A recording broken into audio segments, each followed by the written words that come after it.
کتنی عمر تھی حضور اکرم صلی اللہ علیہ وآلہ وسلم کی کہ جب انہوں نے حلیمہ دائی کو دیکھ کے کچھ تاثرات دیے؟ وہ تاثرات کیا تھے؟ وہ عمر کیا تھی؟ دو روایات ہیں، ایک تو قریباً 5 ماہ 27 دن اور ایک 6 ماہ. یہ 6 ماہ پر زیادہ اتفاق ہے. تو حضرت حلیمہ تشریف لائی تھیں. ان کو پتہ چلا تھا کہ بچے کو ایک بچہ ہے، اس کو دودھ پلانا ہے اور تلاش کیا جا رہا ہے. بالکل. تو سیدہ حلیمہ، سیدہ کہتے ہیں ان کو، سیدہ حلیمہ تشریف لائیں اور انہوں نے کہا میں ہمارا اچھا اس زمانے میں نسبت دیکھ کر، حسب دیکھ کر بچہ حوالے کیا جاتا تھا، ایسے نہیں. تو انہوں نے پوچھا آپ کس قبیلے سے ہیں، کیا کرتی ہیں؟ تو پھر حضرت آمنہ طیبہ نے ان کو اپنا بیٹا حوالے کیا اور ان کو کہا کہ آپ اس کو دودھ پلا دیں. انصاف کس کو کہتے ہیں؟ منصف کون ہوتا ہے؟ یہ ہم نے 6 مہینے کے ننھے رسول سے سیکھا. ننھے رسول سے ہم نے ایک کتاب بھی ہے ننھے رسول، پڑھیے گا، بہت زبردست کتاب ہے.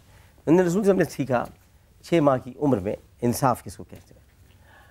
ہم نے تو اب تحریک انصاف میں آ کر بھی نہیں سیکھ سکے کہ انصاف کس کو کہتے ہیں، لیکن ہم نے ننھے رسول سے سیکھا انصاف کس کو کہتے ہیں. اس طرح کہ آپ جب تشریف لے گئے ان کے گھر، تو دائی حلیمہ کی ایک صاحبزادی تھی اور ایک بیٹے تھے. ایک کا نام عبداللہ تھا، ایک کا نام شیمہ تھا. تو حضرت شیمہ جب دودھ پیتی تھیں تو آپ بھی دودھ پیا کرتے تھے. تو آپ دودھ پینے کے بعد تھوڑی دیر کے لیے مطلب تھوڑا دودھ چھوڑ کے ہٹ جاتے تھے.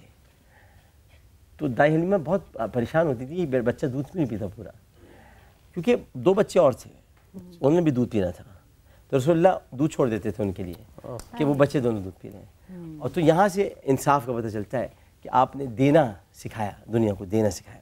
اور یہ وہی شیمہ ہے جو غزوہ حنین کے موقع پر نبی کریم صلی اللہ علیہ وسلم کے پاس تشریف لاتی ہیں اور کسی سے کہا کہ انہیں بتائیے گا کہ شیمہ آئی ہے. تو آپ نے پوچھا شیمہ کو اندر بلائیے.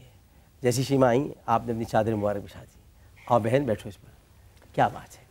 انہوں نے کہا میرے کچھ قبیلے کے لوگ گرفتار ہوئے ہیں، میں آئی ہوں کہ آپ چونکہ طائف کی تھی، وہ آپ چونکہ رحمت للعالمین ہیں تو انہیں معاف کر دیں گے. آپ نے فرمایا بہن بھائی سے صرف قیدی مانگنے کے لیے آئی ہے، بھائی کے پاس جو کچھ ہے وہ دے دے گا بھائی. تو اب کچھ کھجوریں تھیں، کچھ ایک مٹکا تھا، اب کچھ ایک بہت خوبصورت سا ان کے پاس کسی نے اپنی چادر بھیجی تھی، یہ سب اپنی بہن کو دیا اور کہا قیدی بھی لے جاؤ. بھائی سے اور کیا چاہیے؟ تمہاری ماں نے مجھے دودھ پلایا. میری 2 مائیں ہیں، ایک اسود ماں ہے میری اور ایک ابیض. اسود ماں ہے میری ام ایمن برکہ اور ابیض ماں ہے میری حلیمہ گوری تھیں. ام ایمن جو تھیں، ام ایمن کو یعنی برکہ کو تھوڑی جو چونکہ وہ حبشی تھیں تو ان کو اسود کہتے تھے وہ. تو آپ نے کہا کہ اچھا ثویبہ بھی اسود تھیں. ثویبہ وہ تھیں جن کو ابو لہب نے انگلی کے اشارے سے آزاد کر دیا. ثویبہ بھی ماں تھیں آپ کی، مطلب دودھ پلاتی تھیں. تو ثویبہ کو آزاد کیا آج اس انگلی کی وجہ سے. حضرت عبداللہ ابن عباس نے خواب میں دیکھا کہ خواب میں کہ ان کے بھائی یعنی ابو لہب وہ پیر والے دن جہنم میں ٹھنڈک پاتا ہے، اور پیر والے دن وہ جہنم ٹھنڈی ہو جاتی ہے، اس کے لیے سرد پڑ جاتی. تو حضرت عباس نے پوچھا کیسی کیفیت میں ہو؟ اس نے کہا وہ جو انگلی تھی نا، اس ایک انگلی کی اشارے کی وجہ سے وہاں سے ٹھنڈک آتی ہے. وہ ٹھنڈک آتی ہے، پوری جہنم جو ہے وہ سرد پڑ جاتی ہے پیر کے دن. تو مقصد کہنے کا یہ کہ جس کی آمد پر انگلی کے اشارے سے کسی کو آزاد کر دینے کی وجہ سے ایک جہنمی جنت کی سلامتی جیسی جگہ پر آ جاتا ہو تو جشن منانے والا کہا جاتا ہے. درو بام سجانے کے لیے روزنوں میں میری آنکھوں کو لگایا جاتا.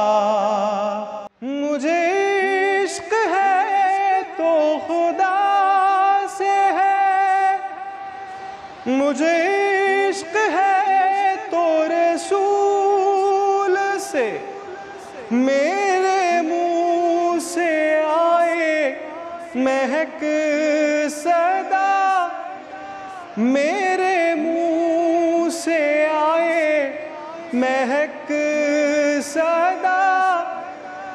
یہ کرم ہے سارا بطول کا، جو میں نام لوں تیرا جھوم کے. میں تو پنجتن کا غلام ہوں، میں تو پنجتن کا غلام ہوں۔